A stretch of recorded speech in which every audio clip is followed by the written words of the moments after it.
নমস্কার তোমাদের সবাইকে সানা স্মাইল এডুকেশন সেন্টারে স্বাগত জানিয়ে আজকের ক্লাসটি শুরু করছি। আজকে তোমাদের সঙ্গে আলোচনা করব তোমরা যারা নবম শ্রেণীর তৃতীয় পর্যায়ক্রমিক মূল্যায়ন পরীক্ষা দেবে তোমাদের জন্য রায় ও মার্টিন প্রশ্ন বিচিত্র থেকে আজকে সমাধান করব নবম শ্রেণীর ইতিহাস বিষয় মডেল নাম্বার 2। চলো দেরি না করে মূল বিষয় যাওয়া যাক। দেখো প্রথমে আছে একে, ফ্রান্সকে রাজনৈতিক কারাগার বলে অভিহিত করেছেন, উত্তরটা লিখবে ভলতেয়ার, অপশন বি। দিয়ে দেখো ফ্রান্সে বাধ্যতামূলক শ্রমকর বা বিনা পারিশ্রমিক কাজ করেন না, উত্তরটা লিখবে করবি, অপশন এ। 3 থেকে দেখো উত্তরটা হবে অপশন ডি, ষোড়শ লুই। 4 দেখো ব্যক্তি ও নাগরিকের অধিকারের ঘোষণা কবে গৃহীত হয়েছিল, উত্তরটা লিখবে অপশন বি, 1789 খ্রিস্টাব্দের 26শে আগস্ট। 5 দেখো নেপোলিয়ন মিলান দখল করেন, উত্তরটা লিখবে 1796 খ্রিস্টাব্দে, অপশন বি। 6 দেখো 1801 সালে কনকর্ডার দ্বারা নেপোলিয়ন কোন বিরোধ মেটান, উত্তরটা লিখবে অপশন সি, ফরাসি সরকার ও গির্জার মধ্যকার। পরবর্তী প্রশ্ন দেখো কি আছে, 7 ফ্রান্সের বিশ্ববিদ্যালয় প্রতিষ্ঠা করেছিলেন, উত্তরটা লিখবে নেপোলিয়ন, অপশন বি। 8 দেখো অস্ট্রালিজের যুদ্ধে নেপোলিয়ন কার যৌথ সেনাবাহিনীকে পরাজিত করেন, উত্তরটা লিখবে অস্ট্রিয়া ও রাশিয়া, অপশন এ। পরবর্তী দেখো 10 প্রশ্নের উত্তরটা হবে অপশন এ, জেরোমকে। পরবর্তী প্রশ্ন দেখো কি আছে, 10 দাগে শিল্প বিপ্লব প্রথম শুরু হয় বস্ত্র শিল্পে, অপশন সি। পরেরটা দেখো 11 দাগে শিল্প বিপ্লবের ফলে যে দুটি নতুন শ্রেণী গঠিত হয় সেটা হবে মালিক ও শ্রমিক, অপশন ডি। 12 দাগে দেখো ইউটোপিয়া গ্রন্থের লেখক, উত্তরটা লিখব টমাস মোর, অপশন ডি। পরেরটা দেখো, আচ্ছা এই প্রশ্নের উত্তরটা তোমরা একটু কমেন্ট বক্সে জানাবে, খুব গুরুত্বপূর্ণ একটি প্রশ্ন, এই প্রশ্নটা অবশ্যই কমেন্ট বক্সে জানাবে। প্রশ্নটি হলো, ফ্রাঙ্কফুর্ট পার্লামেন্টকে বৃদ্ধদের সমাবেশ বলে ব্যঙ্গ করেছিলেন কে, অবশ্যই কমেন্ট বক্সে জানিও। 14 থেকে দেখো সেরাজেভো কোন দেশের রাজধানী ছিল, উত্তরটা লিখবে বসনিয়ার, অপশন সি। 15 থেকে দেখো দ্বিতীয় বিশ্বযুদ্ধের অন্যতম কারণ ছিল, উত্তরটা লিখবে ইঙ্গো ফরাসি তোষণ নীতি, অপশন ডি। 16 থেকে দেখো ডি ডে বলতে বোঝানো হয়, উত্তরটা লিখবে মিত্র বাহিনীর জার্মানি আক্রমণ, অপশন সি। 17 দাগ দেখো উগ্র জাতীয়তাবাদের প্রবল সমর্থক ছিলেন হিটলার, অপশন বি। পরবর্তী প্রশ্ন দেখো 18 দাগের হিটলারের জার্মানির চ্যান্সেলর হন 1933 খ্রিস্টাব্দে, অপশন বি। পরেরটা দেখো ইউরোপীয় পুনরুজ্জীবন পরিকল্পনা ঘোষণা করেন, উত্তরটা লিখবে জর্জ মার্শাল, অপশন ডি। জাতিসংঘ গঠিত হয় দ্বিতীয় বিশ্বযুদ্ধের পর, অপশন বি। জাতিসংঘের সাধারণ সভার অধিবেশন হতো বছরে একবার, option B. Japan League of Nations এর সদস্য পদ ত্যাগ করে, উত্তরটা লিখবে 1933 খ্রিস্টাব্দে, অপশন এ। পরেরটা দেখো সম্মিলিত জাতিপুঞ্জ গঠিত হয়, উত্তরটা লিখবে অপশন এ, 24শে অক্টোবর 1945 খ্রিস্টাব্দে। পরবর্তী দেখো কি আছে, সম্মিলিত জাতিপুঞ্জের প্রথম মহাসচিব ট্রিগভিলি কোন দেশের লোক ছিলেন, উত্তরটা লিখবে নরওয়ের, অপশন সি। পরবর্তী প্রশ্ন দেখো, একটি বাক্যে উত্তর দাও, ফরাসি সংসদের নাম কি, পার্লামেন্ট। 1807 সালের দুটি প্রধান ঘটনা উল্লেখ করো। দেখো 1807 সালে জানুয়ারিতে নেপোলিয়ন মহাদেশীয় অবরোধের প্রত্যুত্তরে ইংল্যান্ড অর্ডার ইন কাউন্সিল ঘোষণা করে। পরেটা আরেকটা দিতে পারো, নেপোলিয়ন পর্তুগাল আক্রমণ করে। আর আরও একটা দিতে পারো, নেপোলিয়ন মিলান ডিক্রি জারি করেন। তুমি এখান থেকে পড়ে নিয়ে যে কোনো দুটি দেবে। পরবর্তী দেখো ন্যাটোর পুনরূপ কি, দেখো প্রশ্ন উত্তর, ন্যাটোর পুনরূপ কি, দেখো নর্থ আটলান্টিক ট্রিটি অর্গানাইজেশন, হ্যাঁ দেখে নাও বানানটা।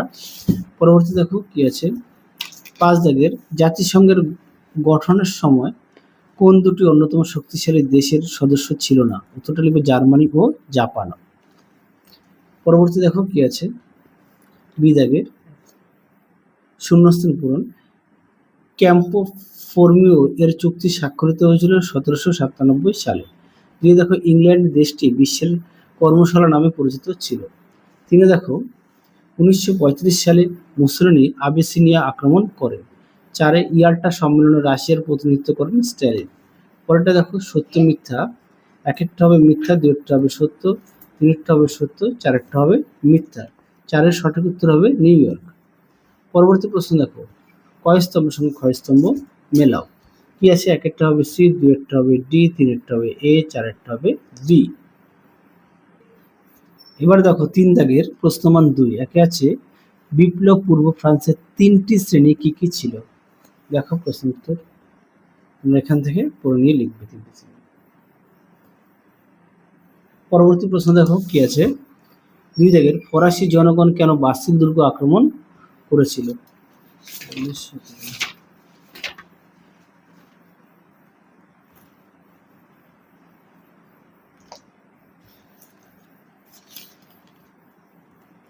তোমরা এই উত্তরটা এখান থেকে এই অবধি লিখবে, হ্যাঁ, যেহেতু 2 নম্বরের। পরবর্তী প্রশ্ন দেখো, সংবিধান সভায় ধর্মীয় সংস্কার বলতে কি বোঝো।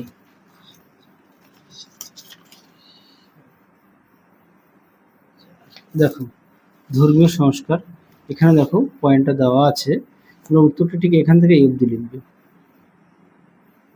দেখে নাও।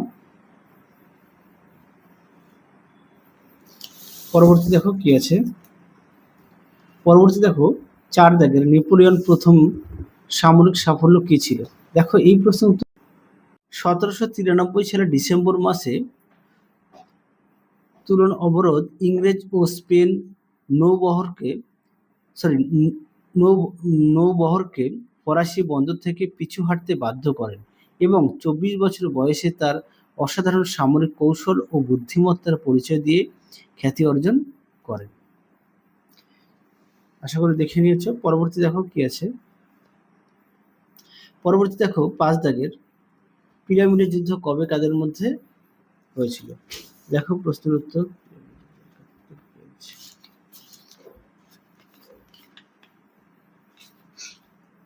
দেখো প্রশ্নের উত্তর, পিরামিডের যুদ্ধ হয়েছিল 1798 খ্রিস্টাব্দে জুলাই মাসে ফ্রান্স ও মিশরের মধ্যে, জয়ী হয়েছিল ফ্রান্স। এবার 6 দাগের অস্ট্রেলিজের যুদ্ধের গুরুত্ব কি ছিল। দেখো প্রশ্নের উত্তর এখানে লিখে দিয়েছি, এটি নেপোলিয়নের অন্যতম শ্রেষ্ঠ বিজয়, যার মাধ্যমে তৃতীয় শক্তিজোট ভেঙে পড়ে এবং ইউরোপে ফরাসি আধিপত্য সুপ্রতিষ্ঠিত হয়। পরবর্তী দেখো কি আছে, পরবর্তী প্রশ্ন হচ্ছে 7 দাগের লুডআউট দাঙ্গা বলতে কি বোঝো। দেখো প্রশ্নের উত্তর,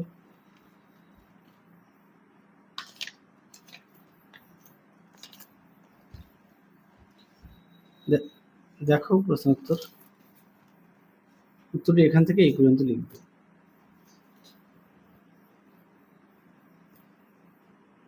পরবর্তী প্রশ্ন দেখো 8 দাগের ভার্সাই সন্ধি দুটি আঞ্চলিক শর্ত লেখো।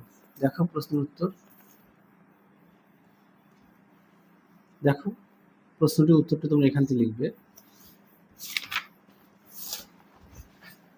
দেখে নাও এই পর্যন্ত উত্তরটা লিখবে। পরবর্তী প্রশ্ন দেখো কি আছে, ট্রোপোর ঘোষণা বলতে কি বোঝো। দেখো প্রশ্ন উত্তর, দেখো উত্তরটি এখান থেকে লিখবে, ঠিক এই পর্যন্ত লিখবে। পরবর্তী দেখো অপারেশন বারবারোসা কি ছিল।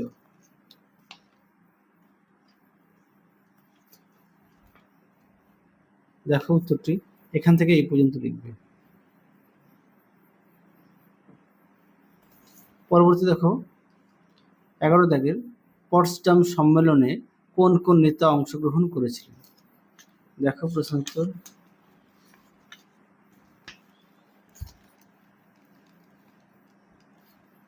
দেখো উত্তর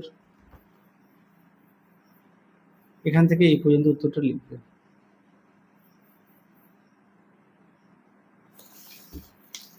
পরবর্তী দেখো কি আছে, আনকি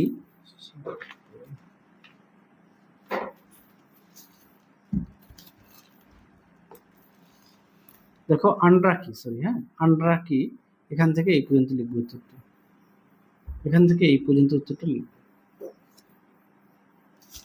পরবর্তী প্রশ্ন দেখো, লীগ পরিষদের স্থায়ী সদস্য কারা ছিল।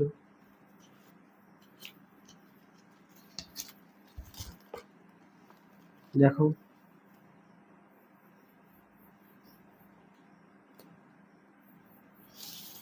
পরবর্তী দেখো জাতিসংঘের সচিবালয়ের কাজ কি ছিল?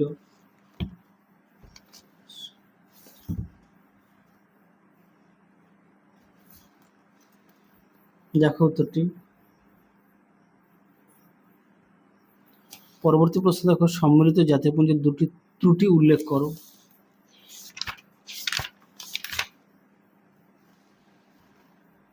দেখো ব্যর্থতা।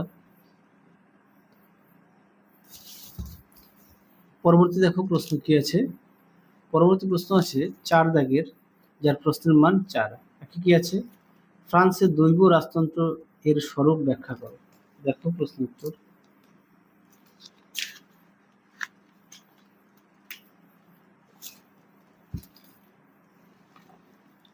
দেখো উত্তরটি। উত্তরের বাকি অংশটুকু দেখো।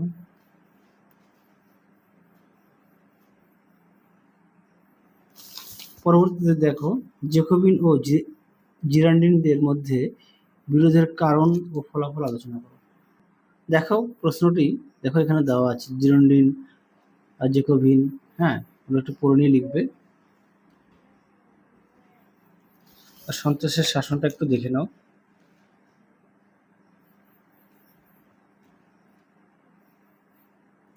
পরবর্তী দেখো কি আছে, 18ই ব্রুমিয়ার ঘটনা কি এবং টিলসিটের সন্ধির শর্তগুলি কি ছিল? দেখো প্রশ্ন উত্তর। দেখো ব্রুমিয়ার ঘটনা কি 18, এখান থেকে অবধি লিখবে। পরবর্তী ছিল ঘটনা। দেখো শর্তটা টিলসিটের সন্ধির শর্ত দেখে নাও, এখান থেকে এই পর্যন্ত লিখবে। পরবর্তী প্রশ্ন দেখো টিকা লেখো এমস টেলিগ্রাম।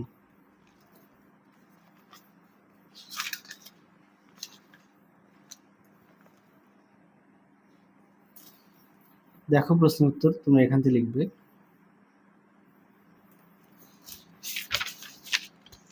ঠিক এই পর্যন্ত লিখবে। পরবর্তী দেখো কি আছে 5 দাগের, শিল্প বিপ্লবের সময়কালে যান্ত্রিক আবিষ্কারগুলি উল্লেখ করো। দেখো উত্তরটি, এখান থেকে পুরো নিয়ে লিখবে।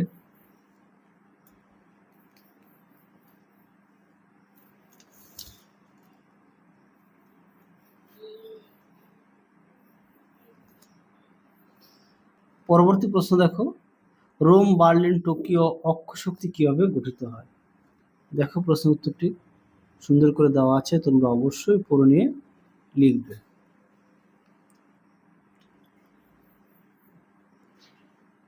দেখে নাও, এই পর্যন্ত লিখবে।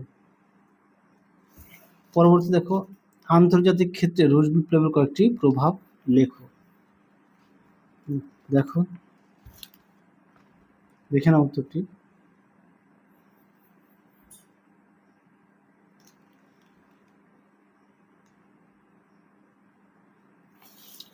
পরবর্তী প্রশ্ন দেখো কি আছে 5 দাগের, যার প্রশ্নের মান হচ্ছে 8।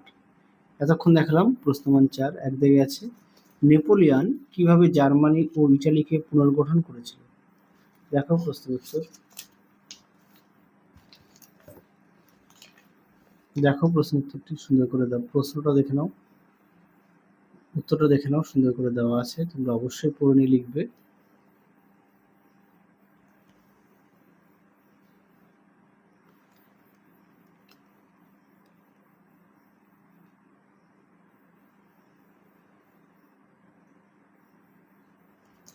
পরবর্তী প্রশ্ন দেখো সমাজতন্ত্র বিস্তারে কার্ল মার্কসের ভূমিকা ব্যাখ্যা করো। দেখো প্রশ্ন উত্তর।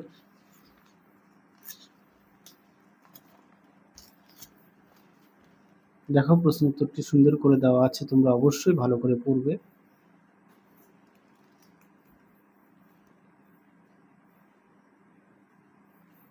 এই পর্যন্ত লিখবে। পরবর্তী দেখো দ্বিতীয় বিশ্বযুদ্ধের মূল কারণ খুঁজতে গেলে তা ভার্সাই চুক্তিতে পাওয়া যায়, আলোচনা করো। আনস্লুজ বলতে কি বোঝো? দেখো প্রশ্ন উত্তর।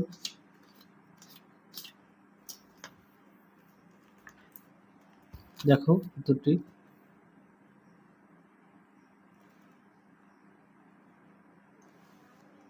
এছাড়াও তোমরা প্রতিটা বিষয়ে পাঠ্য বই খুঁটিয়ে পড়বে, পাঠ্য বইয়ের দিকে অবশ্যই গুরুত্ব দেবে। দেখো আনস্লুজ বলতে কি বোঝো দেখে নাও, সুন্দর করে দেওয়া আছে, তোমরা অবশ্যই ভালো করে পড়বে। তাহলে চলো আজকের মতো এখানেই সমাপ্ত করছি, আবার দেখা হবে পরবর্তী ভিডিওতে। তোমরা সবাই সুস্থ থেকো, ভালো থেকো, আজকের মতো টাটা।